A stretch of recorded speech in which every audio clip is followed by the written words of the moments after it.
Pablo, mabuti naman nandito ka. Hindi sayang ang pagpunta ko ngayon. Aling Belen, ano po ba ang atin?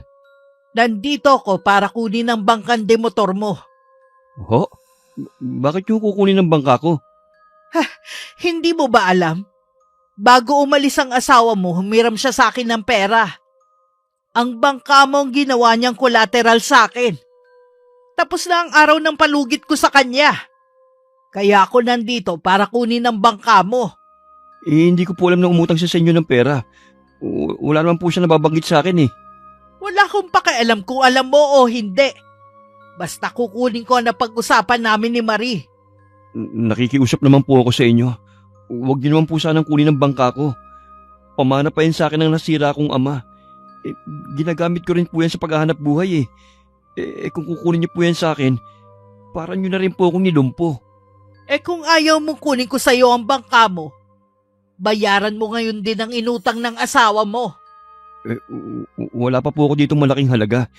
Pero bigyan niyo po sana ako ng sapat na panahon para mabayaran kayo. Hindi na ako magbibigay ulit ng panibagong palugit. Kung wala kang pambayad ngayon, kukunin ko sa ayaw at sa gusto mo ang bangka. Kaya ibigay mo na sa akin ng susi. Nagmamakaawa naman po ako sa inyo. Huwag niyo naman pong gawin ito. May mga anak ako na kailangan kong buhayin. Pangingisda lang pong tanging kinabubuhay namin. Wala akong pakialam. Ang sisihi mo ang asawa mo. Siya ang naglagay sa inyo sa ganyang sitwasyon. Hindi ko na po alam kung nasan siya ngayon eh.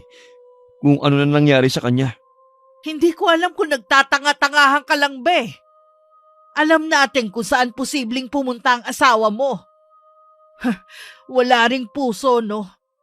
Nagawang iwan ng pamilya para sa pansariling kapakanan. Huwag niyo po siyang husgahan. Hindi po natin alam ang tunay na nangyari sa kanya. Bahala ka na nga.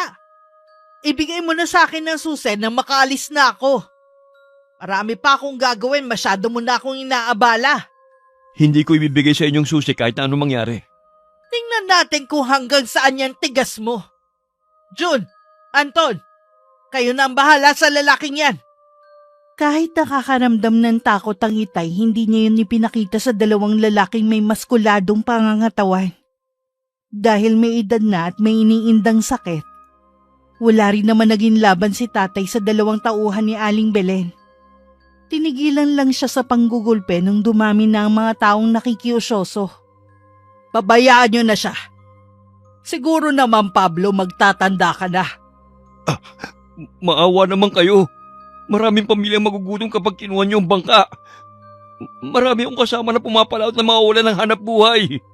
Hindi mo nga matulungan ang sarili mo eh. Iniisip mo pa talaga ang kapakanan ng ibang tao? Napakasama mo. Wala ka talagang puso. Kung masama ako, hindi ko na sana pinahiram ng pera ang asawa mo. Tara na, umalis na tayo rito. Kilala talagang malupit sa lugar namin si Aling Belen. Nagpapautang siya ng pera na mataas ang tubo. Madalas ang nangungutang sa kanya ay mas lalo pang nababaon sa utang. Walang nagawa ang Itay kundi ang manlumo na lang. Nakarating naman sa akin ang nangyari kaya nagmadali akong umuwi sa amin. Oh, Abi, bakit umuwi ka? Mano po, Tay? Nalaman ko po ang nangyari sa inyo. Siguro tinawagan ka ng kapatid mo, no? Si Andoy talaga, nabala ka pa. Ano po ba ang nangyari? Bakit po kinuha ni Aling Belen ang bangka nyo? Hindi ko alam na may utang pala sa kanyang nanay niya. Ginawa niyang collateral ang bangka. Si nanay talaga? Umalis na nga lang, nag-iwan pa ng problema. Hindi man lang niya inisip na yun ang ginagamit ninyo sa hanap buhay. Wala na tayong magagawa kundi tanggapin na lamang ang nangyari. Masakit din sa akin na mawala ang bangka natin. Dahil pamana pa yun sa akin ng ama ko. Malaki po ba ang utang ni inay para kunin ang bangka? Oo, iha. May mga utang pa nga ang inay mo sa ibang tao eh. Kailangan ko rin bayaran yun.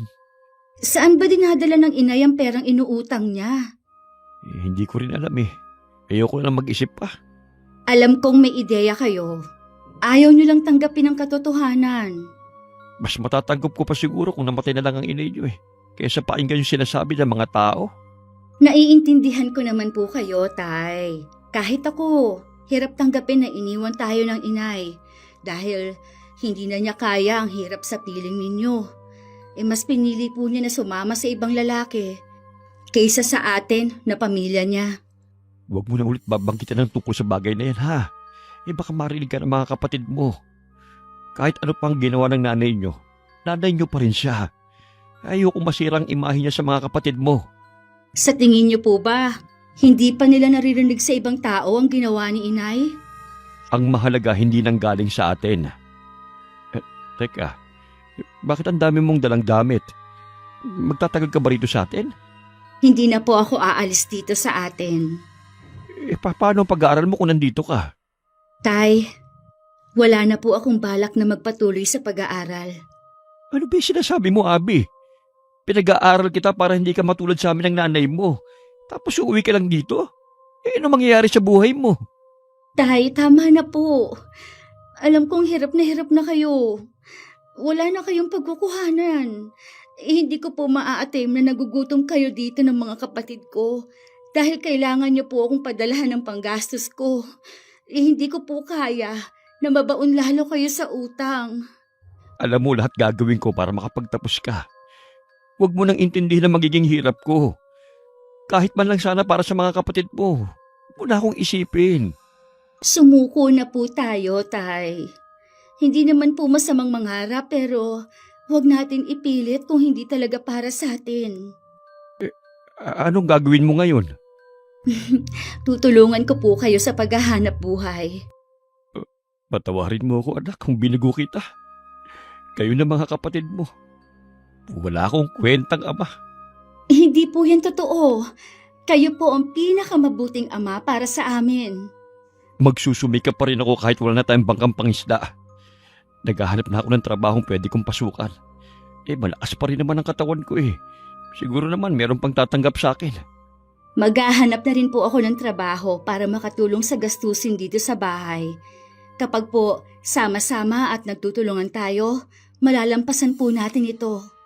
Gusto ko pa rin na bumalik ka sa pag-aaral mo. Sisikapin ko na makahanap kagad ako ng trabaho. Yun lang kasi may papamana ko sa inyong mga anak ko. Opo, Tay. Kahit ako na lang po ang magpapaaral sa sarili ko, mag-iipon lang po ako. Agad naman nakakuha ng trabaho ang itay. Ipinasok siya ng kumpare niya bilang helper sa ginagawang bahay malapit sa amin. Sabi ng kaibigan niya aabutin ng 3 buwan bago matapos ang bahay. Kaya matagal din ang trabaho niya. Dahil hindi naman sanay sa ganong trabaho, laging hapo ang itay pag-uwi ng bahay. May pasalubong ako sa inyo. May nadaanan kasi ako nagtitinda ng banana Q. Tamang-tama, bagong luto lang. Doon na kayo sa kusina kumain. Huwag kayo mag-aagawan, ha? Ito talagang mga to. Akala mo ngayon lang makakakain ng banana Q. Tirahan nyo kami ng itay, ha? Bihira lang naman kasi talaga sila makakain yan. O ano, kumusta kayo rito? Wala bang pumunta rito para maningil ng utang? Ayos lang naman po. Kanina naglako po ako ng isda at ibinilad ko rin yung mga maliliit na isda para gawing daing. Yung kinita ko po ibinayad ko muna kay Aling Lilia. Nahihiya na po kasi ako pabalik-balik dito sa bahay para maningil. Ay, nako. Nagpapahirap talaga sa atin ng sobra yung iniwang utang ng nanay mo na hindi naman natin alam kung saan niya ginastos. Ay, kaya nga po Imbis na na-budget na natin yung kinita ko kanina, naibayad pa natin. Huwag lang tayong titigil sa pagdarasal. Darating din ang araw na makakaraos tayo. Naghahanap pa rin po ako ng trabaho. Habang naghihintay tiyaga lang po muna na maglako ng isda. Natutuwa naman ako sa iyo, anak. Nakuha mo kasi ang aking pagiging masipag at matyaga sa trabaho. Bata pa lang po ako, iniidolo ko na kayo. Isa sa mga pangarap ko po ang maiahon kayo sa hirap. Kaya lang po, habang tumatagal, parang malabo na po Huwag kang mawawalan ng pag-asa. Sabi ko nga sa'yo, huwag tayong titigil sa pagdarasal. Pinapakinggan ba niya ang mga katulad natin? Parang hindi naman po eh. Mabuti pa yung may mga pera, mas lalong yung mayaman, at yung mga masasama, lalo pang pinagpapala. Huwag mong kainggitan ng biyaya ng ibang tao na hindi naman natin nasisiguro kung sa Panginoon nga galing. Pasensya na po, Tay. Hindi ko lang po maiwasan na makapagsalita eh. Kaya ko naman pong magtiis, pero hindi ko kayang makita na nagtitiis po kayo sa trabaho na hindi naman ninyo linya. At yung mga kapatid ko, nagtitiis na walang baon sa eskwelahan. Tandaan mo, Abi, marami ang mas mahirap sa atin. Pero kahit kailan hindi sila nagrereklamo sa kung ano lang ang meron sila. Sa halip nagpapasalamat pa sila. Oo nga, Tay. Nakalimutan ko na. Nakakahiya na panay sentimiento ako samantalang maswerte pa rin pala tayo kesa sa iba. Kaya nga kahit nahihirapan ako sa trabaho ko, nagpapasalamat pa rin ako. Kahit papano, ang isang linggong budget natin hindi ko na kailangang ipangutang. Tuwing araw ng Sabado, lagi tayong may inaasa na iuwi kong pera. Mula po ngayon, hindi na ako magrereklamo. Araw-araw na rin ako magpapasalamat. Ganyan nga anak, lagi mong tatandaan, pagkatapos ng malakas ng bagyo, sisikat din ang haring araw. Malalampasan din natin ang pinagdadaanan natin. Tiwala lang sa itaas. Isa sa hinahangaan ko kay Itay ang hindi kailanman nawala ang pananalig niya sa taas. Punong-puno lagi siya ng pag-asa. Alam ko nahihirapan na rin siya dahil may mga gabing nagigisnan ko siyang gising. At nakatanaw sa labas ng bintana at malalim ang iniisip. Hindi nagtagal na tanggap na rin ako sa trabaho. Bilang tindera sa isang tindahan ng mga damit sa palengke. Yun nga lang hindi pa rin sumasapat sa amin. Dahil kailangan namin magbayad pa ng utang ng inay. Aling Belen, ano pong ginagawa niyo dito? Oh, umuwi ka na pala rito sa atin. Nasaan ang tatay mo? Nasa trabaho pa po siya. Mamayang hapon pa po ang uwi niya. Kaya ako nandito para kunin ang balanseng utang ng nanay mo sa akin. Ho? Di po ba kinuha na ninyo yung bangkang pangisda ng itay ko? Hindi pa po ba sapat na kabayaran yon sa utang ni inay? Sa tingin mo kaya kung sapat na yun pupunta ba ako dito para maningil? Luma na ang bangkang yun kaya wala na rin gustong bumili. Lugi pa nga ako Kung ganun po ibalik nyo na lang po sa amin. Ano ko sira para ibalik sa inyo? Alam naman po ninyo na ginagamit yun ni itay sa paghahanap buhay. Ibabalik ko lang ang bangka nyo kung babayaran nyo ang utang ng nanay nyo. Kasama ang tubo. May trabaho naman po ako. Ako na lang po ang maghuhulog kada sahod ko hanggang matubos ko po ang bangka ng itay. O sige, bibigyan ko pa kayo ng isa pang pagkakataon. Kailangan ibigay mo sa akin ang buong sahod mo sa trabaho. Opo, asahan niyo po natutupad ako sa usapan. Mabuti naman kung ganon. Mukha ka naman matinong kausap kesa sa nanay mong si Marie. Aling Belen, meron po sana akong itatanong sa inyo. Tungkol sa nanay mo, no? Ano ang itatanong mo tungkol sa kanya? Alam niyo po kung sino yung sinamahan ng inay? Ayon po kasi sa kumakalat na chismis dito sa lugar natin sumama raw siya sa ibang lalaki. Totoo ang chismis. Sumama ang nanay mo sa isang lalaking hiwalay sa pamilya. At may mga anak din naman. Katwiran niya, sawa na siya sa buhay na ibinibigay ng itay nyo. Mahirap din naman ang sinamahan. Hindi rin naman nag-iisip. Tinakasan ko no ang hirap ng buhay. Sa mas mahirap din naman pala masasadlak. Alam niyo po ba kung nasaan siya? Ang balita ko nasa probinsya ng lalaki. Nag-aalaga ng mga anak. Biruin mo iniwang kayo para alagaan ang anak ng kinakasama. Anong klaseng utak meron ng nanay nyo? Sana naman walang magmana sa inyo sa kanya. Sakit talaga siya ng ulo. Salamat po sa impormasyon na ibinigay ninyo. Gusto ko lang pong makumpirma ang chismis. Ay, masyado na ako naaabala sa mga pagtatanong mo. Basta yung usapan natin huwag mong kalilimutan. Diyan ka na. Ilang sandali ring nakatayo lang ako sa labas ng bahay. Sobrang bigat ng nararamdaman ko. Hindi ko napigilan na mapaiyak. Akala ko mga nangyayari sa amin ay sa mga palabas lang sa TV nangyayari.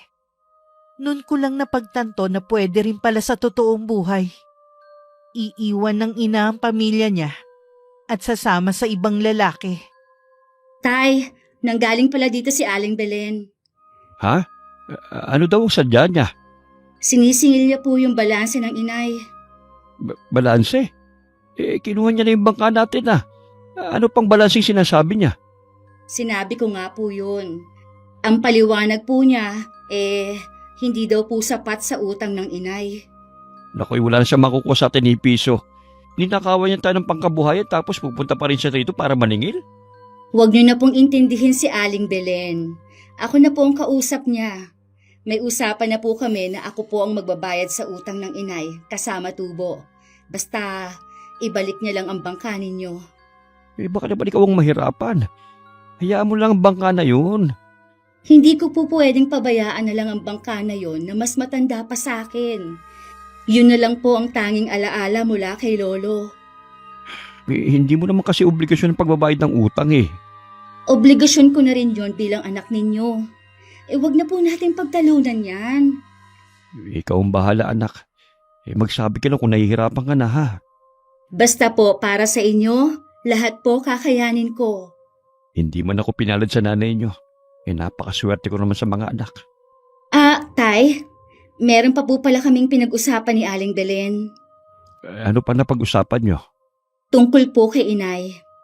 Kinumpirma ko lang po kung totoong kumakalat na chismis kay inay. Totoo nga po pala. Ang masaklap niyan, iniwan niya tayo, pero mas mahirap pa ngayon ang kinasasadlakan niya. Hayaan na lang natin ang inay niyo. Kung doon siya mas masaya sa lalaking sinamahan niya eh. Paano po kung bumalik siya? Tatanggapin niyo pa rin po ba siya? Hindi na anak. Masaya at kontento na ako sa inyo.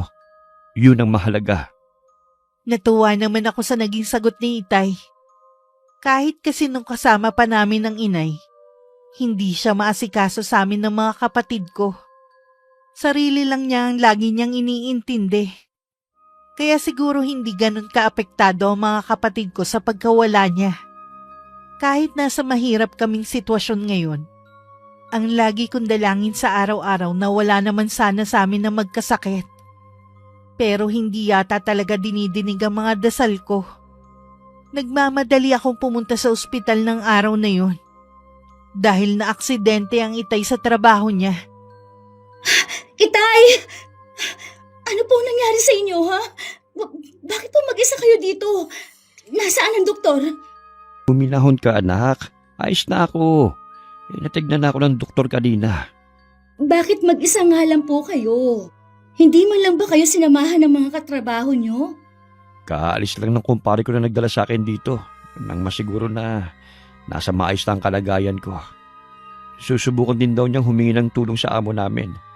Ano po ang nangyari sa inyo? Nabali ang kanang binti ko. Sabi ng doktor, kailangang sementuhan. Pasensya ka na anak ha. Baka ilang buwan din akong hindi makakapagtrabaho. Huwag niyo na po munang isipin yon. Ang mahalaga, gumaling po kayo. Imbis na makatulong ako naging pabigat patuloy ako sa inyo ngayon. Hindi po kayo pabigat sa akin. Huwag niyo na ulit sasabihin na pabigat kayo sa akin, ha? Nagpapasalamat nga po ako kasi hindi malubha ang nangyari sa inyo. Isa pa nga sa inaalala ko ngayon yung bayarin natin dito sa ospital Saan tayo kukuha ng perang ibabayad natin? Ako na po ang bahala. Huwag na po kayo mag-alala. Baka makasama lang po sa inyong sobrang pag-iisip Sino nga pala kasama ng mga kapatid mo? Nandun naman po si Andoy. Kararating lang niya galing eskwelahan. Binilinan ko lang na huwag iiwan ng 3 naming kapatid. Mabuti na lang maaasahan na rin si Andoy kahit isip bata pa rin at lalaki. Oo naman po. Buti nga po ngayon umiiwas na muna sa barkada. Pati tuloy ang kapatid mo napipilitan magsakripisyo para sa pamilya natin. Naiintindihan naman po yun ni Andoy. Sige na po tay, magpahinga na muna kayo. Ako na lang po ang maghihintay sa doktor nyo. Sige anak, itutulog ko na lang muna ang pagkirot ng binti ko. Hindi po ba kayo binigyan ng gamot kanina? Binigyan naman ako kaya nga nawala ang kirot eh. Yun nga lang, baka pa wala ng epekto. Kaya nakakaramdam na naman ako ng pagkirot. Mamaya po, Tay. Pagdating ng doktor, hihingi po ako ng gamot, ha? Awang-awa ko kay Itay sa kalagayan niya. Kahit kasi pilit niyang itinatago ang nararamdaman niya, bakas pa rin yun sa mukha niya. Nakatulog na ang Itay nang dumating ang doktor. At sinabi nga niya na kailangan masementohan ang binti ng Itay. Nang araw na yun sumailalim sa operasyon ng Itay. Dahil wala naman ako mapagkukunan, pikit mata akong lumapit kay Aling Belen. Wala na po talaga akong malapitan, Aling Belen. Hindi po makakalabas ng ospital ang Itay kung hindi po namin mababayaran ang bill niya. Napakamalas naman ng pamilya mo, no? May balat yata kayong lahat sa puwet eh.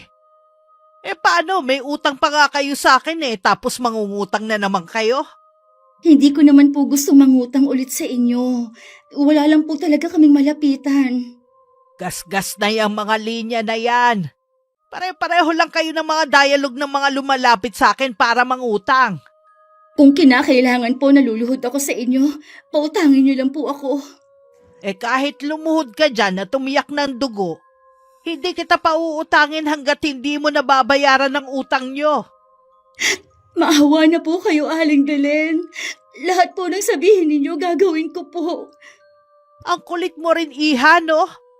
Sinabi ko nang wala akong mapapahiram sa'yo. Kung inaakala mo na maaawa ako sa'yo, nagkakamali ka. Walang puwang sa akin ng awa sa mga katulad mo. May bahay pa po kami. Isasanla ko po yun sa inyo. Ano naman ang gagawin ko sa kaperasong lupang kinatitirikan ng bahay nyo? Baka nga wala pa yung titulo eh. Ang mabuti pa umalis ka na. Sobrang inaabala mo na ako. Napatungo na lang ako dahil sa kawalan ng pag-asa. Lumapit naman ang isang lalaki kay Aling Belen at may ibinulong habang nakatingin sa akin. Hahakbang na sana ako paalis nang pigilan ako ng matandang babae. Talaga bang lahat gagawin mo para sa tatay mo? Opo, para sa pamilya ko, lahat po gagawin ko. Ngayon ko lang napansin na maganda ka. Makinis kahit morena ang balat. Maganda rin ang hubog ng katawan na naitatago sa klase ng pananamit. Pwedeng-pwede ka nga talaga. Ang galing talaga ng tao ko. Ano po ang gusto ninyong ipahiwatig sa mga sinasabi ninyo? Tutulungan kita sa problema mo. Ibabalik ko rin sa inyo ang bangka ng tatay mo. Sa isang kondisyon. Ano po ang magiging kapalit? 1 taong ka magtatrabaho sa club na pag-aari ng anak ko. Kapag natuwa ako sa iyo baka wala pang 1 taon. Ibalik ko na sa iyo ang bangka ng tatay mo. At isa pa, iha, kailangan mo maging praktikal. Sa tingin mo ngayon na hindi makakapagtrabaho ang tatay mo, kakayanin mo pang ibigay ang pangangailangan ng pamilya mo? Hindi ko po kakayanin magtrabaho sa ganung lugar. At isa pa, hindi po ako papayagan ni Itay. Sa umpisa lang yan. Katagalan masisikmura mo na rin magtrabaho sa ganun lugar. Kung pinoproblema mo naman ang tatay mo, pwede mo naman hindi ipaalam sa kanya Napakasimple lang ng problema mo, iha. Hindi ko po talaga kaya. Alam mo, ganyan din ang sabi ng mga baguhan dati Nung magkamal ng salapi, ayaw nang umalis kahit tapos na ang kontrata. Baka maging katulad ka rin nila. Hindi po ako magiging tulad nila dahil meron akong prinsipyo sa buhay. Bakit? Mapapakain ba ng prinsipyo ang pamilya mo? Kaya ba niyang bayaran ng bill niyo sa ospital? Huy, iha! Marami na nagsabi niyan sa akin. Sa huli, dun pa rin sila bumabagsak. Aalis na po ako. Hihintayin kita hanggang bukas. Alam ko naman na wala ka nang malalapitan Hindi na ako sumagot at mabilis nang nilisan ng lugar na yon. Umuwi muna ako sa bahay namin. Naabutan kong lugaw lang ang kinakain ng mga kapatid ko. Wala na daw kaming bigas na pangsaing. Kaya ang natirang kanin na lang ang ginawang lugaw ng kapatid ko. Umalis na rin ako para pumunta sa ospital. Tay, kumusta na po kayo? Ayos lang anak. Galing dito kanina ang kumpare ko eh. Nagabot na siya ng tulong sa akin. Sa tingin mo sapat na kayo ito pambayad sa ospital? Nilapitan ko na po lahat ng kamag-anak at kakilala natin. Wala din po silang maipapahiram eh. Pero bukas po, maghahanap ulit ako ng pera. Pasensya ka na anak kung nahihirapan ka ng dahil sa akin. Si tatay talaga. Natural lang po na akong maghanap ng pera. Wala naman pong gagawa nun kundi ako.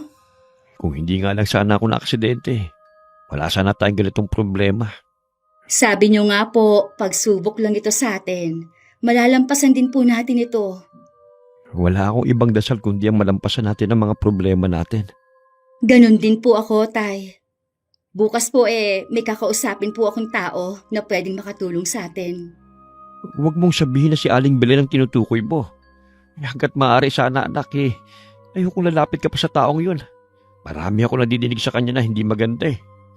Maliban daw sa pagpapautang, marami pa siyang illegal na negosyo. Hindi ka ba nagtataka na marami siyang tauhan at tila ba pinoprotektahan siya? Huwag po kayo mag-alala, tay. Hindi na po ako lalapit sa kanya. Ang tinutukoy ko po yung bago kong amo. May bago ka na namang trabaho? Opo, tay. Naghanap po ako ng mas malaki ang sahod. Swerte naman po ako na natanggap dahil sa taong nagrekomenda po sa akin. Salamat naman sa Diyos. Sa bago ko pong trabaho, unti-unti na po tayong makakabangon. Bakas kay Itay ang saya at pag-asa dahil sa mga sinabi ko. Wala siyang kamalay-malay sa napipintong pagkasira ng buhay ko. Pero wala na akong pakialam pa. Ang mahalaga sa akin matutugunan ng pagpayag ko ang lahat ng pangangailangan namin. Kinabukasan nakipagkita ko kay Aling Belen para kunin ang perang ipinangako niya. Pinapirma rin niya ako sa isang kontrata. Bukas ng gabi ka na mag-uumpisa. Pero kailangan umaga pa lang naroon ka na sa club. May orientation kasi ang mga baguhan. Importante yon para sa mga baguhang katulad mo. Pagkatapos ng 1 taon at gusto mo pang mag-renew ulit ng kontrata, pwede naman. Meron lang po sana akong hiling. Kung pwede po sanang ilihim lang natin ang magiging trabaho ko. Ayoko po kasing makarating kay Itay at sa mga kapatid ko. Ayoko po silang masaktan. Ano naman ang akala mo sa akin, chismosa? Hindi ko ipagkakalat ang isa sa mga negosyong bumubuhay sa akin, no? Ikaw dapat ang tumahimik at hindi ako. Asahan niyo po na wala akong pagsasabihan na kahit na sino. Mabuti na yung malinaw sa atin ang lahat. Kapag naging masunurin ka at mabait, lagi ka may bonus. Hindi ko po kailangan ng bonus. Ang gusto ko lang po, mabayaran kong utang sa inyo. Tignan natin kung ganyan ka pa rin kasuplada kapag nasa kaharian ka na ng mga kalalakihang hayok sa laman. Gusto kong kilabutan sa paraan ng pagtawa ni Aling Belen. Parang gusto ko tuloy umurong pero alam kong imposible na. Hawak ko na ang malaking halaga sa kamay ko. Wala na po ba kayong kailangang papirmahan pa sa akin? Kailangan ko pa po kasing puntahan ng Itay sa ospital. Wala na. Basta ang usapan ng oras ng pagpunta mo sa club, huwag mong kalilimutan. Kapag nahuli ka o hindi ka sumipot, papupuntahin ko sa bahay niyo ang mga tauhan ko para kaladkarin ka. Siguro naman ayaw mong gumawa pa ako ng eksena.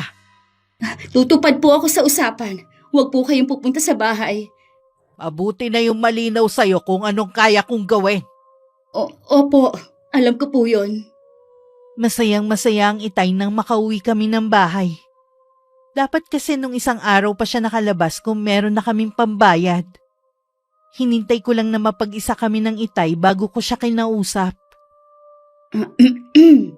Tay, magpapahinga na po ba kayo? Gusto ko po sana kayong kausapin eh. Tungkol saan ba anak ang sasabihin mo? Di po ba nabanggit ko na sa inyo ang bago kong trabaho? Kailangan ko na po kasing pumasok bukas. Stay in po ako doon kaya bihira lang po ako makakauwi dito. Napakabilis naman yata, anak. Pero wala naman ako magagawa pa, lalo't may utang pa tayo sa amo mo. Ano bang klaseng trabaho ang pinasukan mo? Ano po siya, Tay? Sa isang restaurant na tanging mga mayayaman lang po ang pwedeng pumasok. Talaga? Eh, di maganda nga yan. Siguradong meron pa kayong mga tip mula sa mga customer nyo. Ganun na nga po, Tay. Kaya po, tinanggap ko na rin. Panggabi nga lang po ako. Hindi ka pa naman sanay mapuyat. Baka naman magkasakit ka. Huwag po kayong mag-alala. Iingatan ko po ang sarili ko para sa inyo. Baka naman pwede mong pakiusapan ng amo mo na kung maaari lingguhan kang umuwi dito sa atin. Hindi mo kasi mayaalis na mag-alala ko sigurado na hanapin ka rin ng mga kapatid mo. Kapag po matagal na ako sa trabaho sasabihin ko po. Salamat anak sa pagsasakripisyo mo sa amin ha. Balang araw ay makakabawi din ako sa'yo. Wala po kayong dapat gawin kundi magpagaling. Sa pamamagitan po no, nakabawi na po kayo sa akin. Huwag din po muna kayo magkikikilos. Hayaan nyo na lang po muna si Andoy ang kumilos dito. Tsaka po, yung gamot nyo ha, huwag nyo pong kalimutan na inumin. Uuwi po ako dito sa araw na kailangan ninyong bumalik sa ospital. Oo anak, hindi ko kakalimutan ang mga bilin mo. Hihintayin ka na lang namin sa pag-uwi mo. Tumalikod na lang ako.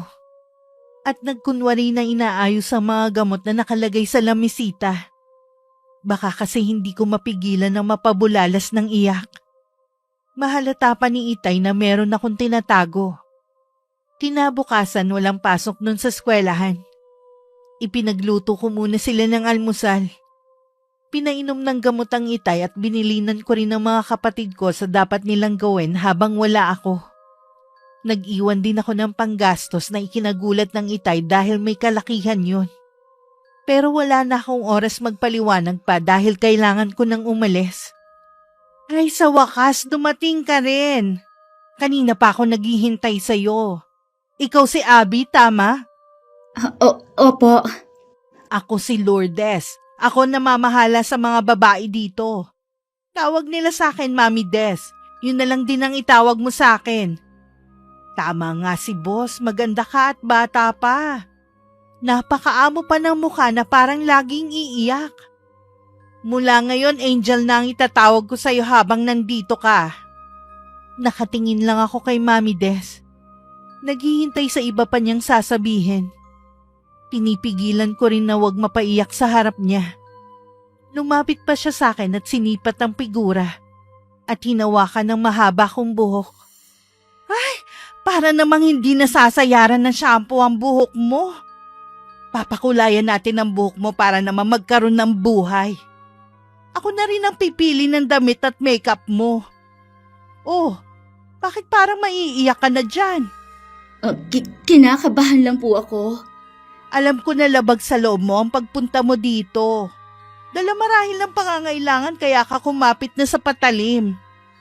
Ganyan naman ang mga babaeng napupunta dito Iba-iba ang kwento at problema pero iisa lang ang gusto.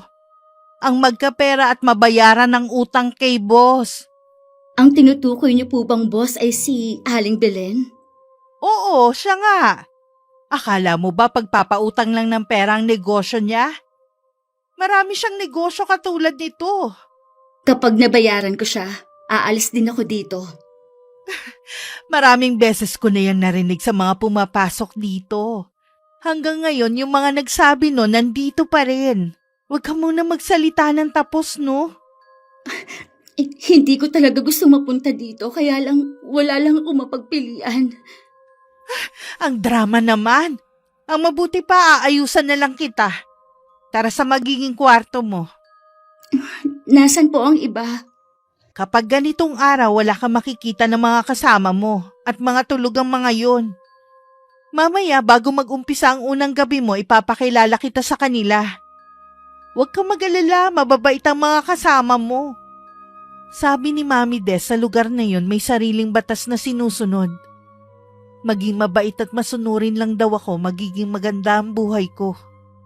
Gustuhin ko man sundin lahat ng sinasabi ng babae para naman babaliktad ng sikmura ko. Sa loob ng 2 linggo ko doon, puro iyak ang ginawa ko. Umiiyak ka na naman dyan. Aba, Angel, malapit ang bahain ng lugar na to dahil sa mga luha mo. Hindi ko lang po mapigilan. Di ba binalaan ka na ng isa sa mga bantay? Gusto mo ba talagang isumbong ka sa boss natin? Sige ka, lalo kang hindi makakaalis dito. Hindi na po ako iiyak. Ayusin ko na po ang sarili ko. Ganyan nga, hindi yung iyak-iyak ka dyan. Wala naman nakakaiyak eh. Tinataon mo pa talaga na oras ng trabaho. Pasensya na po, Mami Des. Hindi na po ito mauulit. Huwag niyo lang pong sabihin sa bantay. Wala kong balak na isumbong ka o kahit na sinong mga babae rito. Ayoko na maging dahilan ng pagkapahamak nyo, no? Napansin ko nga po na mukha lang kayong masungit pero mabait po talaga kayo. Tandaan mo, sa lugar na to, bawal ang mabait at mahina ang loob. Kaya ikaw wag kang lalamya-lamya. Tibayan mo ang loob mo kung gusto mong makatagal. Opo, susundin ko lahat ng payo ninyo sa akin. Ayusin mo na yung sarili mo. May customer na naghahanap sa'yo. Sige po, susunod na ako sa inyo. Mag-aayos lang po ako sandali. Bilisan mo lang at baka mainip yung customer maghanap ng iba. Isinantabi ko muna ang nararamdaman ko ng mga oras na yun. Paglabas ko, nakapaskil na agad sa mga labi ko ang matamis ng ngiti. Hindi man lang kababakasan ng kahit anong damdamin. Itinanim ko nilang sa isip ko na trabaho lang kaya ako nandun. Saktong 1 buwan din na makauwi ako sa amin. Salamat naman at nakauwi ka na rin. Namiss ka na namin ng mga kapatid mo eh. Ganon din po ako, Tay. Alam niyo naman po na bago lang ako sa trabaho. Natanggap niyo po ba ang perang ipinadala ko? Oo, Iha. Kagagaling nga lang namin sa ospital kahapon ng kapatid mo. Kumusta na po kayo? Maayos na ang lagay ko. Kaya lang, medyo matagal pa bago ako makalakad muli gaya ng dati. Ganon po talaga, Tay. Huwag lang kayong maiinip at makakalakad din po kayo kagaya ng dati. Maiba nga pala ako. Bakit parang may nag-iba sa'yo? Nagpakulay ka ba ng buhok? Kinulayan po ng katrabaho ko. Hindi po ba bagay? Bagay naman sa'yo. Lalo ka ngang gumanda ngayon eh. Nanibago lang kasi ako sa ayos mo ngayon. Kailangan po kasi sa trabaho namin na maging maayos ang itsura. Alam niyo naman po. Hindi pa po eh. Gusto ko kasi kayo makasalo ng mga kapatid ko. Kumain ka na ba? Isa rin yun sa na-miss ko eh. Ang makasalo ka namin sa hapagkainan. Ako na lang po tayo maghahain. May dala rin po pala akong lutong ulam dyan. Nasaan ba yung mga kapatid mo? Pinagkakaguluhan po ang mga pasalubong ko. Hayaan na lang po natin sila. Naku, kung alam mo lang ang lungkot nila nung hindi ka pa umuwi. Parang gusto na nilang hilahin ng mga araw para umuwi ka na rito eh. Ang totoo po niyan, ilang beses po akong umiyak sa trabaho dahil sa lungkot. Kung hindi mo na kaya anak, umuwi ka na rito sa atin. Kung pwede nga lang po, Tay. Pero malaki pa po ang utang natin eh. Tsaka, gusto ko pong mabawi ang bangka ninyo kay Aling Belen. Hayaan mo na lang yun. Hindi na rin naman ako makakapalaot eh. Sigurado po ba kayo? Yun na lang po ang tanging alaala sa inyo ni Lolo. Mas mahalaga ka at mga kapatid mo kaysa sa bangka na yun. Kung hindi ka na masaya sa trabaho mo, umuwi ka na rito sa atin. Kapag po nakabayad na ako sa utang natin, uuwi na po ako dito. Naging masaya ang pananghalian namin kahit simple lang ang nakahain sa hapag. Hindi na uubusan ng kwento ang mga kapatid ko. Ganon din ang itay na laging mataginting ang tawa. Kaya nang paalis na ulit ako, parang Biyernes Santo na naman ang mga mukha nila. Nangako naman ako na sa pagbalik ko, ipapasyal ko sila. Abot tenga ang ngiti mo ah. Dahil ba malaki ang ibinigay sa yung tip ng customer mo kanina? Opo, kapag ganito lagi ang kinikita ko gabi-gabi, makakaipon agad ako. Malapit ko na rin mabayaran ang utang ko kay Aling Belen. Sigurado ka na ba na kapag natapos ang kontrata mo aalis ka na? Hindi ko po pinangarap na mabulok po dito.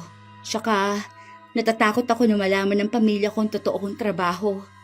Halos kilala ko na ang lahat ng mga galanting customer dito. Ikaw agad ang tatawagin ko pag naghanap ng babae. Kadalasan sa kanila gusto iba-ibang mukha kada gabi. Salamat, Mami Des. Pero, bakit mo yan gagawin? Di ba gusto mong makaipon? Kaya nga tutulungan na kita para makaalis ka na agad dito. Oo, kaya lang. Bakit mo ako gustong tulungan? Ewan ko din. Siguro sa lahat ng babaeng nandito, sa'yo magaan ang loob ko. Magaan din po ang loob ko sa inyo. Bakit nga po pala kayo nandito sa lugar na to? Hindi mo pa pala alam. Si Aling Belen na tinatawag mo, kapatid ko. Kapatid niyo po siya? Oo. Nang mamatay ang mag-ama ko nun sa sunog, hindi na ako umalis dito. Kung buhay pa ngayon ng anak ko, kasing edad mo lang siya. Masaya po ba kayo na nandito lang kayo? Mahigit 10 taon na ako dito, no?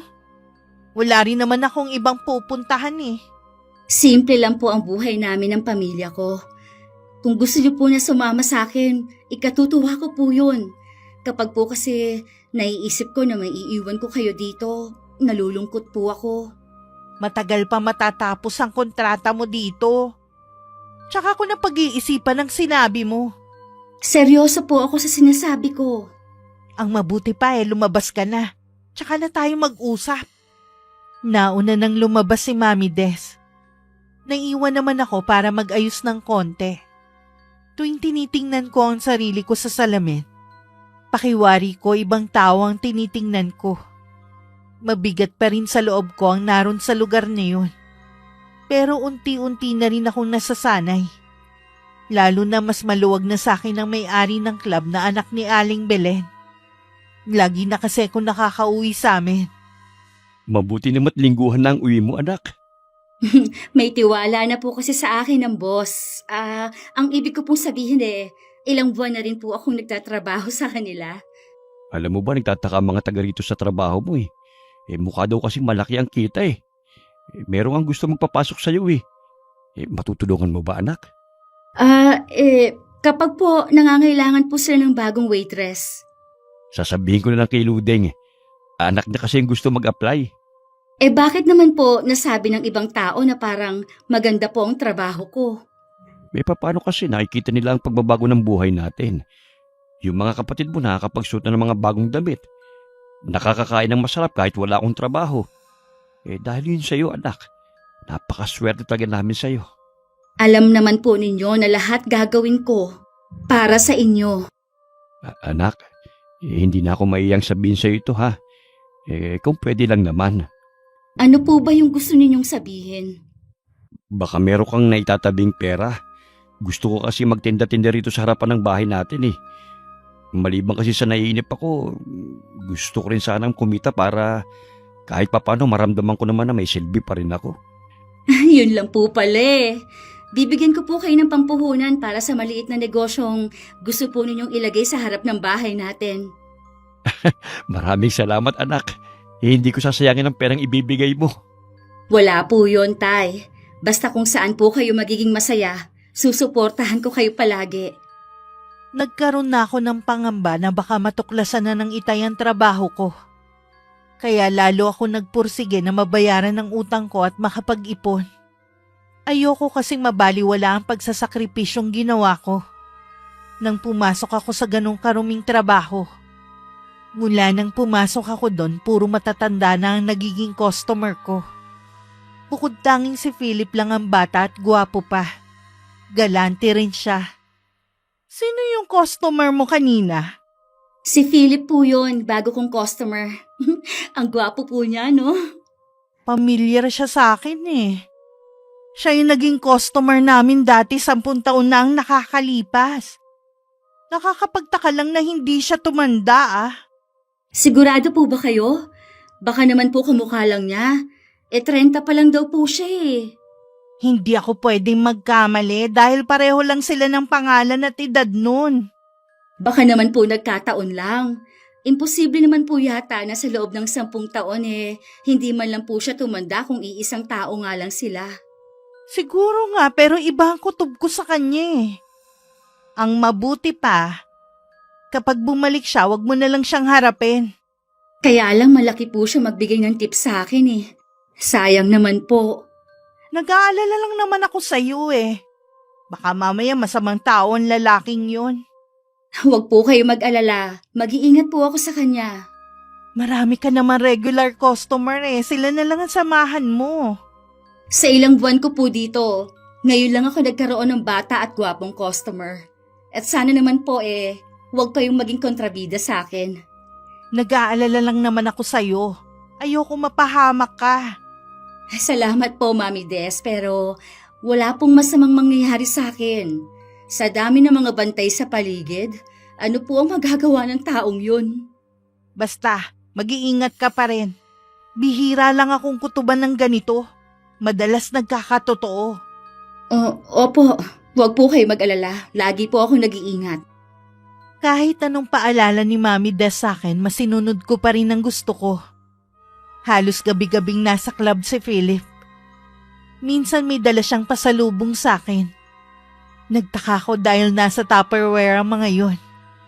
Piyesta daw sa kanila at dinalhan ako ng 3 klase ng ulam. Kinain ko naman yon pero nagtaka ako. Dahil ilang oras pa lang ang nakakalipas na panis na yon. Sayang naman to. Ang sarap pa naman ng pagkakaluto. Hindi ko malang naipatikim sa mga kasama ko. Bakit kaya ganito ang amoy? Parang bulok na daga? May tapo na nga. Baka mapagalitan pa ako kapag may nakaamoy. Lumabas ako para itapon ng panis na ulam. Pati ang pinaglagyan nito ay tinapon ko na rin. May mga uod na kasi sa ulam na ipinagtataka ko. Napapailing na lang ako at bumalik na sa loob. Oh, saan ka nang galing? Tinapon ko lang po yung ulam na napanis. Ulam na niluto ng kusinera? Hindi po, yung binigay ni Philip. Tumatanggap ka ng pagkain mula sa customer mo? Hindi mo ba alam na delikado yun? Wala naman pong masama. Piyesta raw po sa kanila kaya naisipan niya akong dalhan. Hindi naman po nakita ng mga bantay. Kahit na, paano kung may lason yun? Di po sana nalason na ako kahapon. Wala naman pong masamang nangyari sa akin. Ang tigas din naman talaga ng ulo mo, no? Masyado po kasi kayo napapraning Nang humakbang ako papasok ng kwarto ko, sumunod pa rin si Mami Des. Naisip ko na baka gusto niya makipagkwentuhan. Ano ang lagi niyo na pag-uusapan ng Philip na yun? Taga saan daw ba siya? Taga malayong probinsya daw po siya Tungkol lang po sa amin ang madalas namin pag-usapan. Yung iba nga po hindi ko na maalala. Siguro dahil sa alak. Binata pa po pala siya. Hinihintay ko nga na sabihin niya na ilalayo niya ako sa lugar na to. Malabo yung sinasabi mo. Huwag kang umasa para hindi ka masaktan. Alam ko naman po yun. Biro lang naman ang sinabi ko. Maiba ko. Malaki pa ba ang utang mo kay Ate Belen? Malaki pa po. Parang ang hindi nababawasan Malaki kasi magpataw ng tubo ang kapatid ko Kaya yung sinasabi mo na 1 taon ka lang dito, malabo mangyari yun. Kahit ano po ang mangyari, aalis po ako dito. Ayokong dito na lang tumanda. Maiwan na muna kita ha. Naalala ko may gagawin pa pala ako Nang makaalis si Mami Des sa kwarto ko, natulog na lang ako. Nagising lang ako sa matinding pagkalam ng sikmura ko. Napansin ko rin na puno ng laway ang unan ko. Naiiling na bumangon na lang ako at kumuha ng makakain sa kusina. Nang gabing yon at ng mga sumunod pa, hindi na nagpakita ulit si Philip sa club na labis kong pinagtataka. Nangako kasi siya na babalik ulit. Hindi ko na yata nakikita ang customer mo si Philip. Ewan ko nga po Ilang araw na siyang hindi nagpapakita sa akin.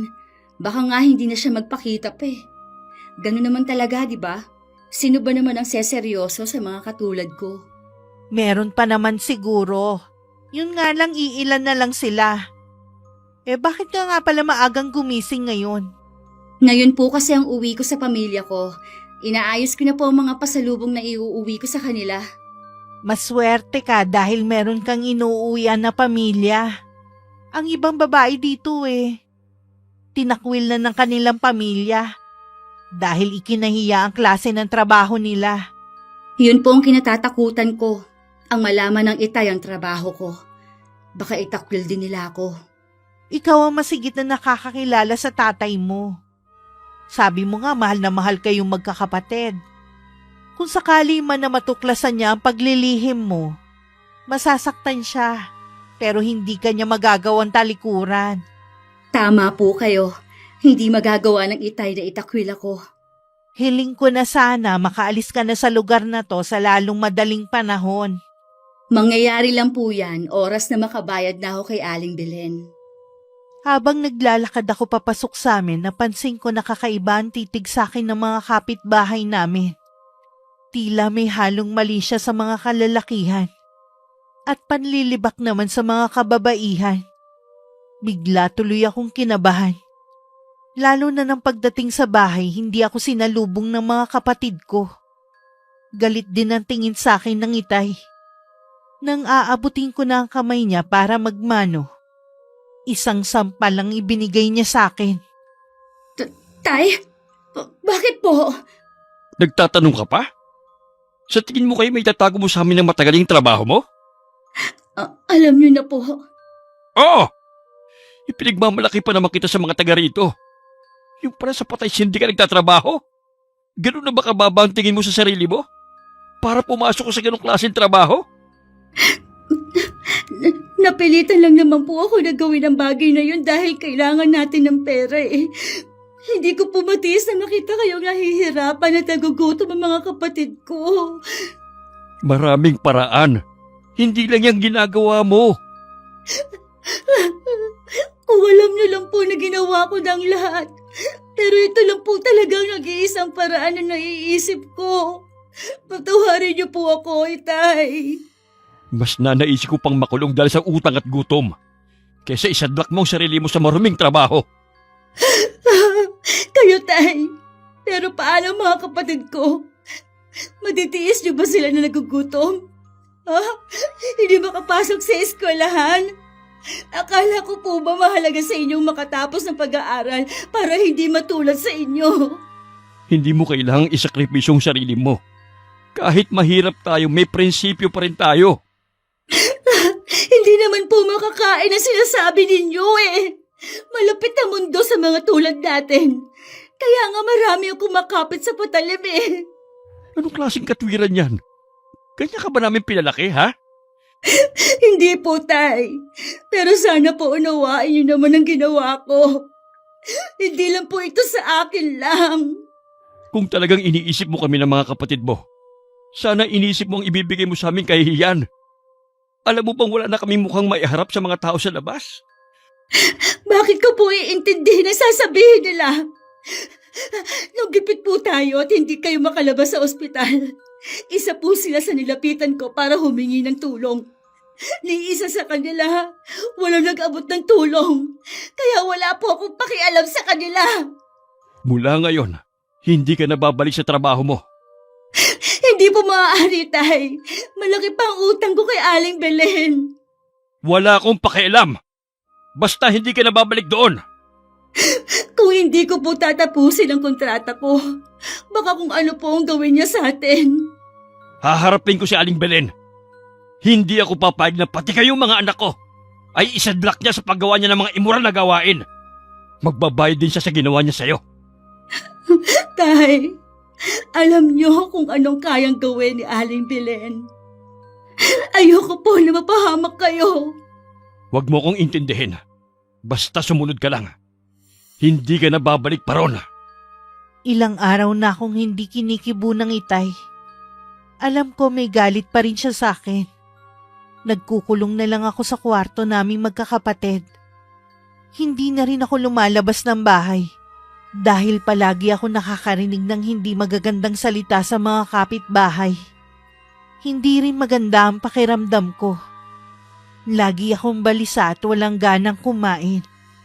Bakit hindi ka lumalabas para kumain? Sabi ni Andoy ilang araw ko nang matamlay. Wala po kasi akong ganang kumain eh. Mabigat po ang pakiramdam ko. May sakit ka ba? Kapag hindi pa umayos ang pakiramdam mo sa mga susunod na araw magpatingin ka na sa doktor ha.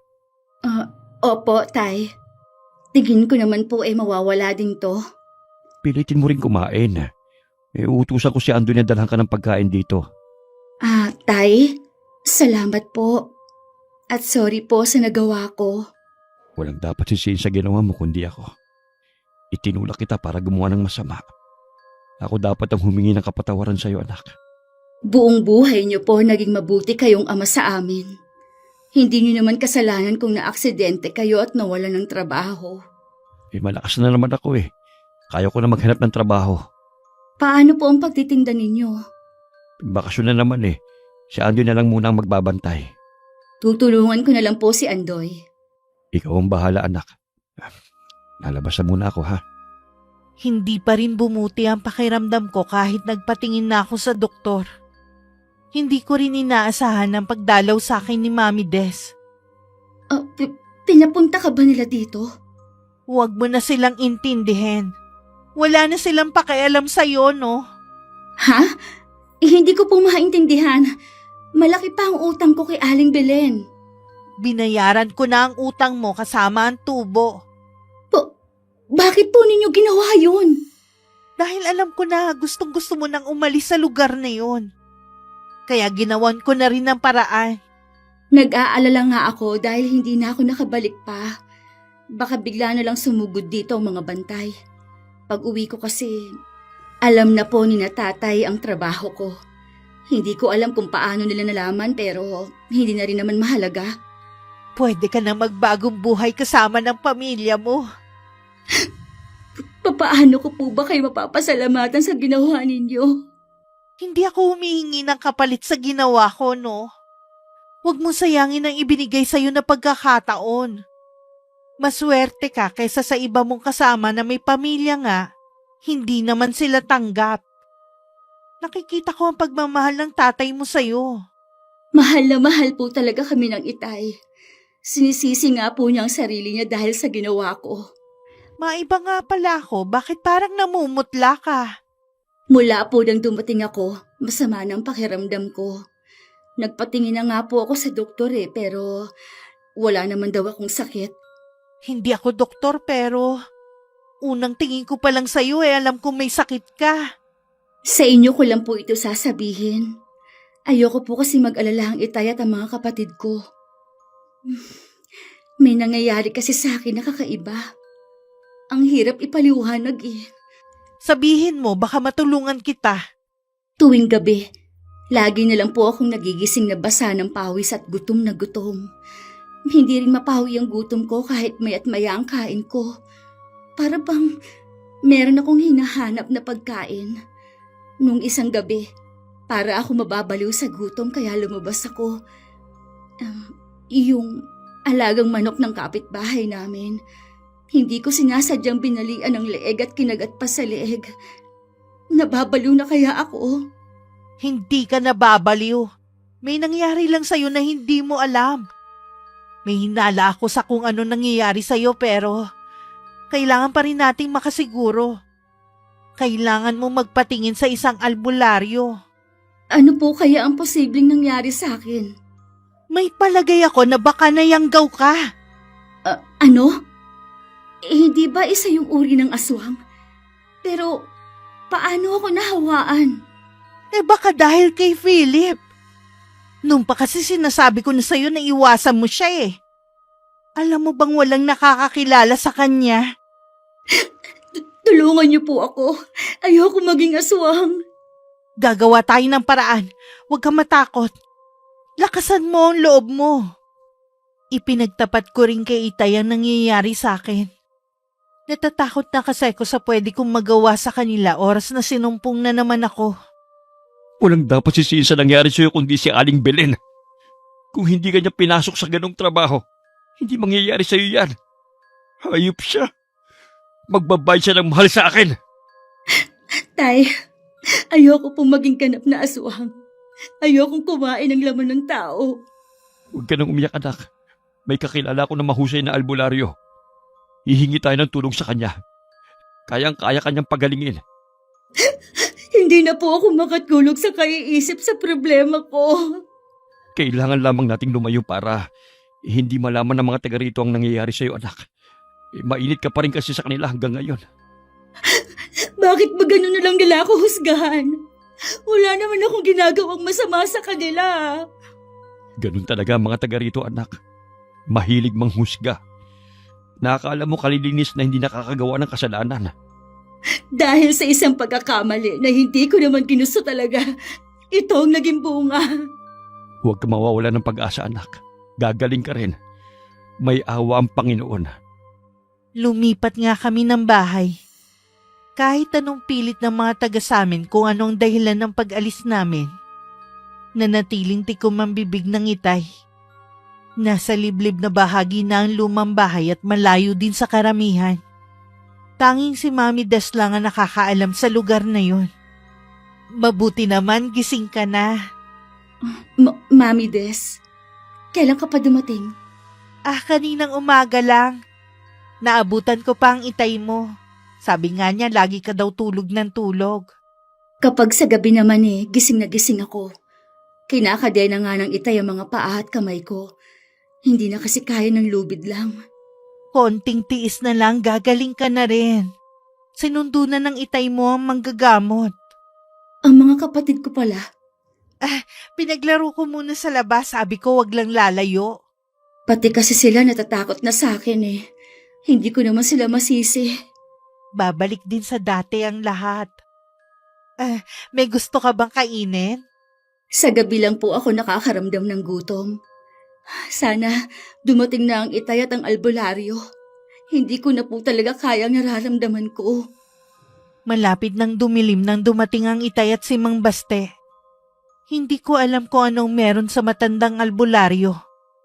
Pero hindi ko siya matingnan sa kanyang mga mata. Pakiramdam ko na duduling ako. Hanggang hindi pa siya nakakakain ng karne ng tao, kaya ko pa siyang pagalingin. Ngayon pa lang po nagpapasalamat na ako sa inyo. Alam ko po na magagawa niyong pagalingin ng anak ko. Kailangan niyo siyang italing mabuti. At kahit ano pang makita niyong paraan ng paggagamot ko, huwag kayong makikialam. Huwag kayong maaawa. Huwag kayo lalapit sa akin. Huwag niyo ako itatali. Kailangan namin itong gawin para gumaling ka, anak. Hindi na po ako gagaling, Tay. Hayaan niyo na lang po ako. Pahihirapan lang ako ng albularong yan Peke naman yan Huwag kang makinig sa kanya. Wala na siya sa tamang katinuan. Nilalamo na siya ng pagkaaswang. Huwag kayo lalapit sa akin. Hindi niyo ako pwedeng itali. Lumayo kayo sa akin. Huminahon ka lang, anak. Para din to sa'yo. Sabi ng ayoko. Pakawalan niyo ako dito. Ang mga sumunod na pangyayari ay halos hindi ko na maintindihan. Naririnig ko sila pero hindi ko maunawaan ang sinasabi nila. Habang lumalalim din ang gabi, pakiramdam ko lalo akong lumalakas. Gusto kong makawala at sa isip ko lang ay kumain ng sariwang karne. Hawakan niyo siyang mabuti. Kailangan kong mapainom sa kanya ang katas na ito. Bitiwan niyo ang ulo ko. Hindi ko iinumin yan. Bitiwan niyo ako. Kailangan to, anak, para gumaling ka na. Ayokong inumin yan. Paulit-ulit nilang pinainom sa akin ng katas ng herbal. Para yung apoy na gumuguhit sa lalamunan ko. Hanggang maramdaman ko ang pagbaliktad ng sikmura ko. Sabi ni Mami Des, ilang oras din daw ako nagsuka ng masangsang na kulay itim na likido. Bago lumabas ang itim na sisiw, agad yung pinatay ni Mang Baste. Kinabukasan na rin ako nagising nun. Anong nangyari sa akin? Magaling ka na, Abby! Talaga? Hindi na ako magiging aswang? Hindi na, magaling nga talaga si Mang Baste. Alam ko wala ka masyadong maalala. Ikukwento ko na lang sa'yo sa ibang araw. Tayo lang ba nandito ngayon? Nasa labas lang ang mga kapatid mo. Kanina nandito sila. Sabi ko nga magaling ka na Ang Itay mo naman, meron lang daw siyang kailangan asikasuhin. Salamat naman. Natapos na rin ang lahat. Salamat din po sa inyo. Lagi kayong narito sa tabi ko. Alam kong sobrang nakakaabala na ako sa inyo. Baka hinahanap na kayo sa club. Meron nga pala akong sasabihin sa'yo. Ano po yun? Umalis na rin ako sa club. Gusto ko na rin kasi magbagong buhay eh. Maganda po yung plano nyo. Napag-isip-isip ko kasi na sayang nga natitira kong panahon kung dun ko lang gugugulin sa lugar na yon. Gusto ko maranasan ang buhay sa labas, no?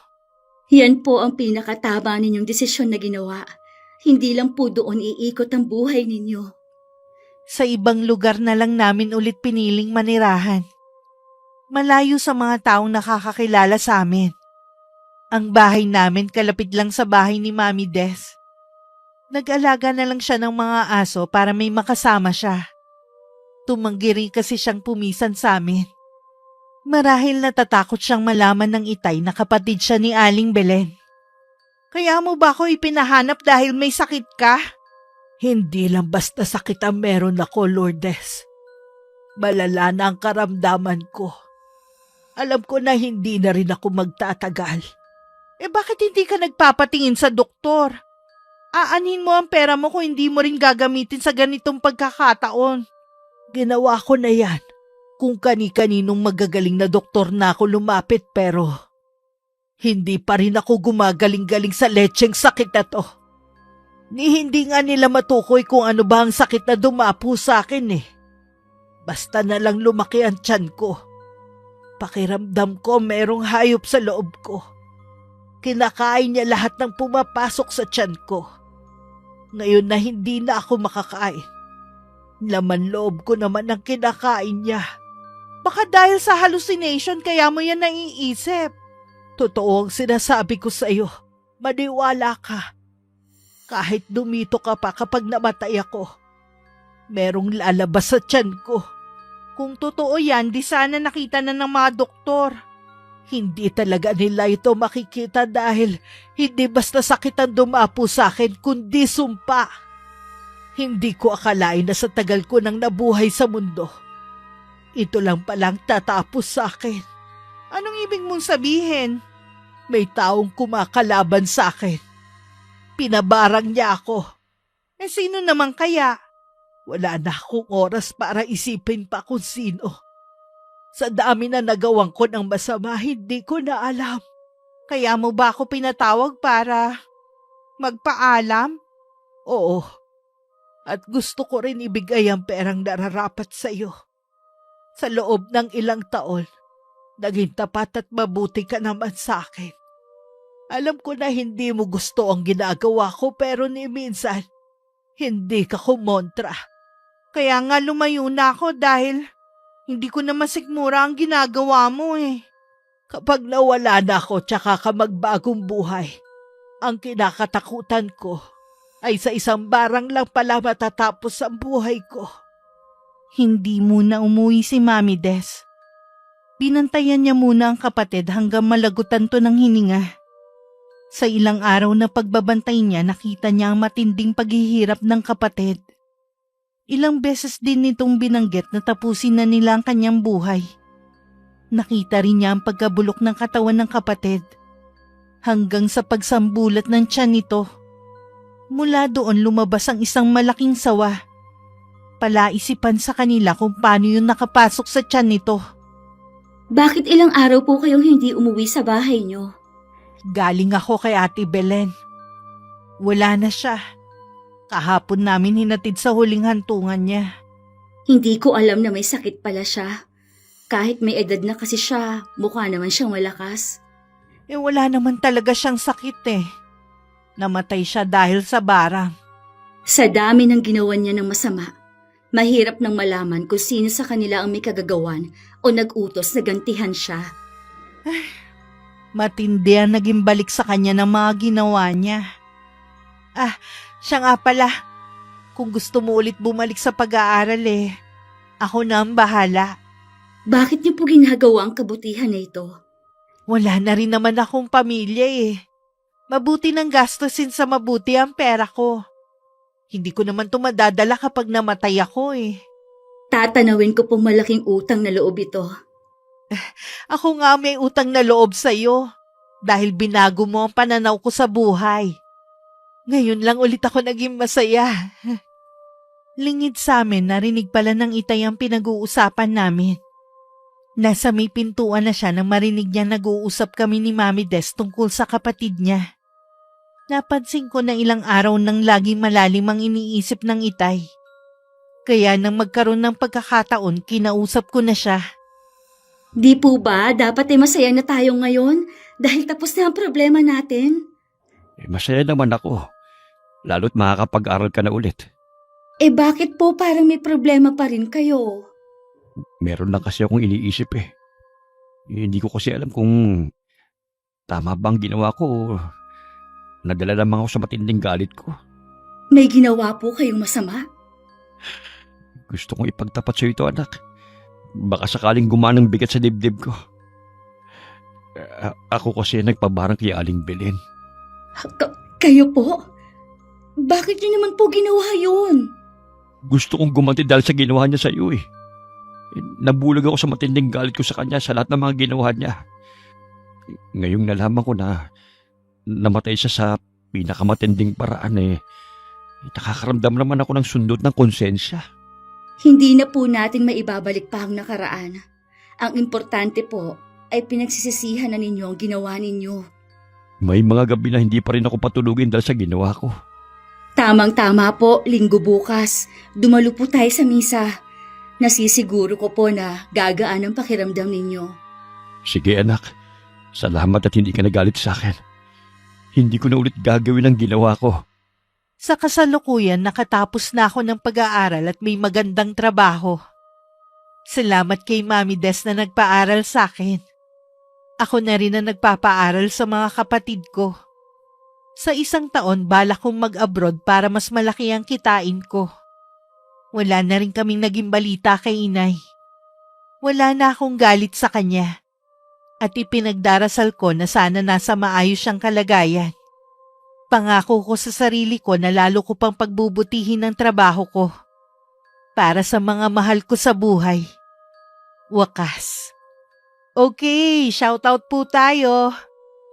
Shoutout kay Mami Gisalwegan from Japan. Shoutout sa Malubay family from Bagakay, Romblon.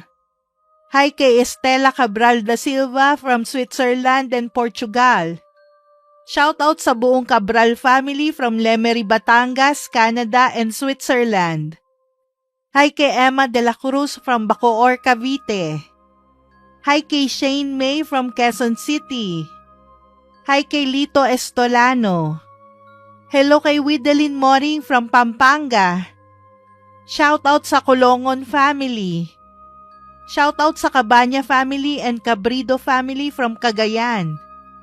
Hi sa asawa ni Ma'am Ami Yong na si Mr. Yong Benglong at sa mga anak niyang si Crocia, John Paul and Trisha. Hi kay Ana Lu Praat from Doha, Qatar. Hi kay Apple Jean from Hong Kong. Shoutout sa Vivar family from Calamba. Hi kay Lara Bel Cervantes from Libertad, Butuan City na laging nakikinig. Maraming salamat po. Hi kay Raquel Hasegawa at Mitsuro from Osaka, Japan. Hi kay Bernadette Abayon na laging nakikinig habang naglalaba. Salamat po. Hello kay Margarita Galang from Doha, Qatar. Hi sa mga anak ni Elizabeth Pamintuan na sina Echo, Janet, Jay at Dekdek, pati na rin kay Lay. Salamat po sa pakikinig ninyo. Hello kay Ramero Servento from New Zealand. Hi kay Virgie Olikino from Angono, Rizal. Happy wedding anniversary kay Lester Joy Repuela from your husband na si Bench. Hello din kay Charitas Plata, Joan Lorican at kay Regina Oclarit. Shoutout sa mga workers ng Jomers Bake Shop sa Davao City at sa mga may-ari na sina Sir Joseph Magbutong and Ma'am Rems Turing. Shoutout kay Aiko Villesa at kay Lilibeth na nasa Bahrain ngayon. Ingat kayo. Hi kay Richard Celestino and sa wife mo from Butuan City. Hello kay Nanay Josie and happy birthday kay Paz na nasa Bukaw, Botolan, Zambales. And shoutout sa Barrientos family from May Mendoza. Hello po sa mga solid listener natin na sina Rica Regala, Junjun Regala, Anthony Regala, Catherine Regala, Elena Regala at sa buong Regala family from Pandi, Bulacan. Maraming salamat po sa inyo. Hello kina Mr. and Mrs. Michael and Marisa Sueño. Advance happy birthday sa inyo sa July 31 from Wilma Leses. Hello kay Stephanie Erguisa from San Carlos City, Pangasinan. Hello kay na Jenny B, Irish, Jennifer at kay Isidro Tumaliwan from Tuguegarao. Shoutout sa Easy Wash ng Grotto Graceville, San Jose del Monte, Bulacan. Hello po sa inyo. Shoutout sa Umayam family and Marsan family. Hi kay Lisa Agodo from Antipolo City. Shoutout kina Jay, Kuya Dennis at Boss Onad aka The Biker Mice ng Amira Boxes Handicraft ng Laguna from Chef M. Hi kay Rica Pokis. Hi kay Emeline Francisco. Hi kay Dayan Bautista from Australia. Hi kay Teresita Perez from Bahrain. Hi kay Lucero Alma from Manggahan, Pasig. Hi kay Milagros Ampanya from Singapore. Hi kay Candida de Balucos from Panglao, Bohol. Shoutout sa family ni Althea Christine Regala na nasa Europe ngayon. Hi kay na Christian de Jesus, Bugoy, Koykoy at kay Noki sa Mahilom Compound sa Davao City. Shoutout sa De Jesus family and Manalang family. Hi kay Marisa Villanueva from Italy. Hello kay Jonalyn Barameda. Shoutout sa Jonal Brand online team na sina Jaya, Virgilio, Emily, Joyce, Ann and Tintin from Ayungon, Negros Oriental. Hello po sa inyong lahat. And shoutout sa Enaria family and get well soon kay Runalyn Enaria. Tatagan mo ang sarili mo. Palakas ka. Maraming salamat po sa pagsuporta nyo at pakikinig. Hanggang sa susunod, ingat, God bless.